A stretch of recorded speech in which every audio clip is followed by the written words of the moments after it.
Vision 2030, madini ni maisha na utajiri. Kutokana na mchango mkubwa wa sekta ya madini kwenye pato la taifa, ofisi ya afisa madini mkazi Mbogwe imepangiwa kukusanya kiasi cha shilingi bilioni 51 kwa mwaka wa fedha 2025/2026.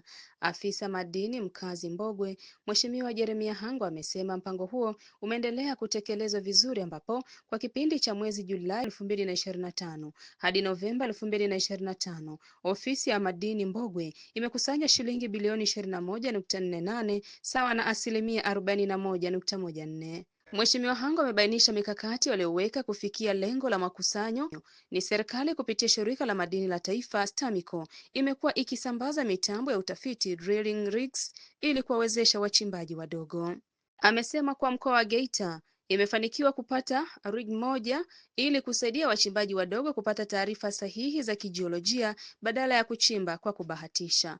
Pia kwa mwaka huu wa fedha 2025/2026 kufikia Novemba 2025, kiasi cha makusanyo kimeongezeka kwa asilimia 38 ukilinganisha na makusanyo ya kufikia Novemba kwa mwaka wa fedha 2024/2025 kutoka shilingi bilioni 13.23 hadi shilingi bilioni 21.48, ongezeko la bilioni 8.26.